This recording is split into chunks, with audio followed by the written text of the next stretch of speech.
ये कहानी एक मशहूर टिकटॉकर मैकाइला की है। एक दिन मैकाइला अपने बॉयफ्रेंड एडम के साथ एक यादगार रोड ट्रिप पर निकलती है।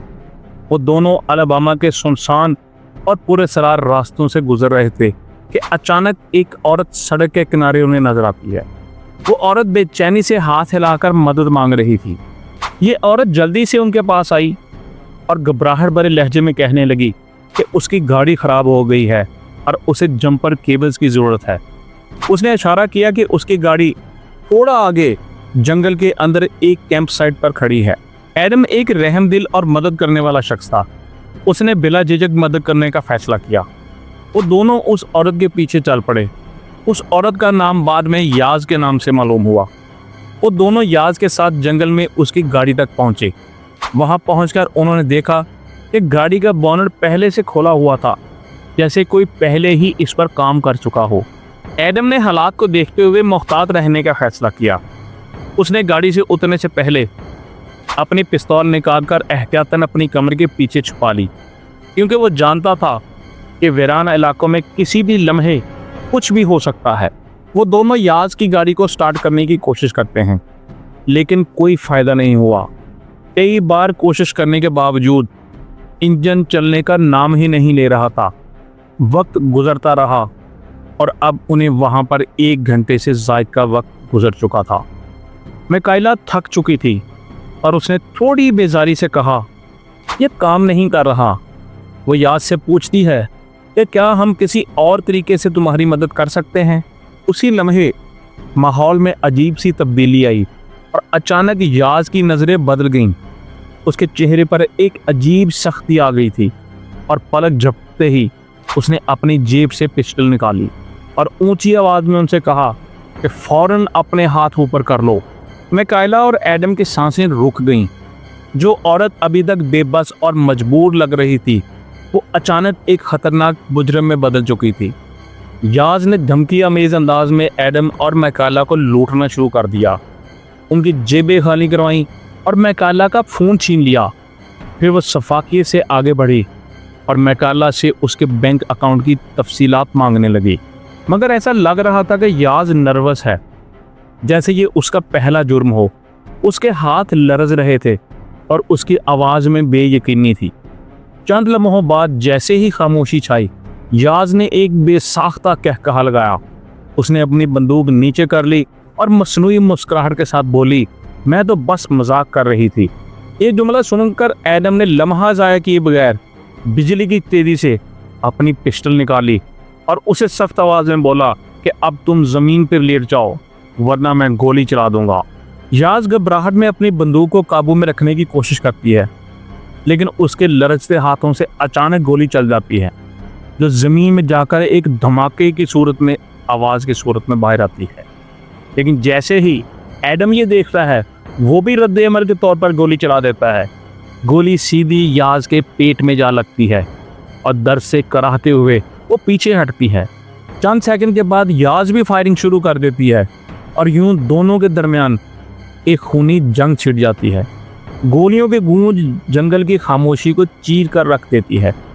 एडम 4 गोलियां चलाता है, जिसकी वजह से याज ज़मीन पर गिर जाती है, क्योंकि गोलियां उसको हिट करती हैं। ऐसा लग रहा था जैसे सब कुछ ख़त्म हो गया हो, लेकिन अचानक एडम के होंठों से एक कमज़ोर सी चीख निकलती है और वो कहता है कि मुझे गोली लग गई है, और वो शदीद दर्द के साथ ज़मीन पर गिर जाता है। याज की एक गोली उसकी बैक पर जा लगी थी, जिसका उसे फौरी तौर पे एहसास नहीं हुआ था। मैकाइला फ़ौरन लरजते हाथों से अपना फ़ोन वापस उठाती है और पुलिस को कॉल कर देती है, लेकिन जंगल के बीच होने की वजह से मदद पहुंचने में कम से कम आधा घंटा लगने वाला था। इस दौरान याज ज़ख्मी हालत में वहां से फरार होने की कोशिश करती है, लेकिन उसकी टांग भी एक गोली से ज़ख्मी हो चुकी थी। अब वो लड़खड़ा कर पहले उठती है, फिर गिर जाती है। दर्द की शिद्दत से कराहते हुए वो अचानक ज़ोरदार आवाज़ में चीखती है, क्रिस्टल क्रिस्टल मेरी मदद करो। और जैसे ही उसकी आवाज़ जंगल में गूंजती है, दरख्तों के दरमियान से एक पुरअसरार सी औरत नमोदार होती है। ये थी क्रिस्टल। क्रिस्टल खामोशी से सूरत हाल का जायज़ा लेती है। वो ज़ख्मी याज की तरफ देखती है, फिर एक लम्हे के लिए सोचती है और सदबरे लहजे में कहती है, मैं क्या करूं? उसकी आवाज़ में कोई हमदर्दी नहीं थी, बस एक अजीब सी बेहिसी थी। फिर अचानक बगैर किसी वार्निंग के वो पलटती है और दोबारा जंगल में गायब हो जाती है। कुछ देर बाद एम्बुलेंस और पुलिस पहुंचती है, लेकिन बदकिस्मती से एडम की सांसें दम तोड़ चुकी थीं। याज को शदीद जख्मी हालत में हॉस्पिटल ले जाया जाता है, जबकि मिकाइला पुलिस को पूरे वाक़े की तफसील बताती है, जिसमें क्रिस्टल की पुरस्कार एंट्री और अचानक गायब होने का भी जिक्र करती है। फिर पुलिस क्रिस्टल की तलाश में जंगल में फैल जाती है। तकरीबन आधा मील अंदर जाने के बाद उन्हें एक खैमा बस्ती नजर आती है।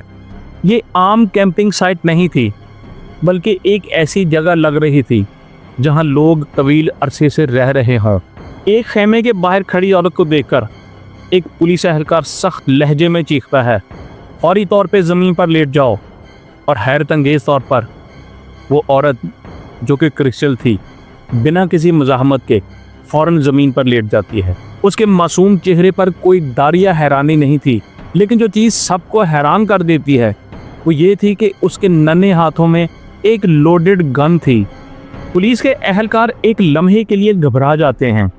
एक अफसर नरम लहजे में कहता है, बेटा इसे नीचे रखो, लेकिन बच्चा गन को मज़ीद सख्ती से पकड़ के रख लेता है और आहिस्ता आहिस्ता चलता हुआ सीधा क्रिस्टल के पास पहुंचकर खड़ा हो जाता है।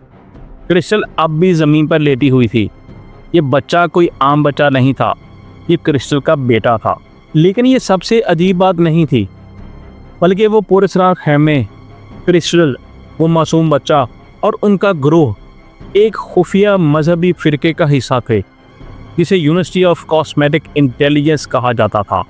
ये दरअसल एक ख़तरनाक मजहबी ग्रोह था, जिसकी क़यादत एक पुरस्कार शख्स रशाद कर रहा था। रशाद माजी में एक मशहूर टिकटॉकर था, जो अपने मखसूस नज़रियात के ज़रिए अपने पैरोकारों को गुमराह करता था। उसके अकायद अजीब और पुरस्कार थे। वो दावा करता था कि उसके पास एक राज है जो इंसान को फितरत से जोड़ सकता है। रशाद की वीडियोस कुछ वक्त के लिए बहुत मकबूल हुईं, लेकिन जब उसका अकाउंट कई बार रिपोर्ट हुआ और बंद हो गया तो वो मज़ीद शिद्दत पसंद हो गया। वो एक ख़तरनाक जुर्म में मुलव्वस पाया गया, जिसकी वजह से उसे जेल भेज दिया गया। रशाद के जेल जाने के बाद उसके पैरोकार बिखर गए, लेकिन कुछ वफादार अफराद बशमूल क्रिस्टल और याज ये जंगल में छुप गए और वहीं पर रहने लगे।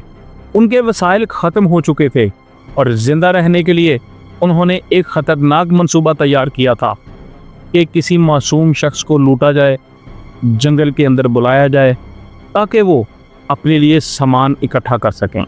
पुलिस ने जंगल में मौजूद खैमों की तलाशी ली तो अंदर एक ऐसा मंजर था जो किसी भी आम इंसान के रोंगटे खड़े कर सकता था। खैमों के अंदर दीवारों पर पुरस्कार तहरीरें लिखी गई थी। मिट्टी से बने देवी देवताओं के मुजस्मे पड़े हुए थे और एक गोशे में बच्चों के खिलौनों के साथ साथ कुछ पुरानी बंदूकें भी रखी गई थीं, जिससे ये वादे होता था कि ये लोग किसी खतरनाक मिशन पर थे। क्रिस्टल को मौका पर ही गिरफ्तार कर लिया गया, जबकि याज को हॉस्पिटल में हिरासत में लिया गया। इनके साथ वहाँ मौजूद दीगर अफराद को भी हिरासत में लिया गया, ताकि इस खुफिया ग्रोह के बारे में पुलिस अच्छे तरीके से तफ्तीश कर सके और इनके हवाले से मालूमात हासिल की जा सकें कि ये करते क्या हैं और जंगल में इस तरह रह क्यों रहे हैं। चंद माह बाद अदालत में इस केस की समाअत शुरू हुई और दौरान तफ्तीश बहुत से हैरानकुन इंकशाफात सामने आए।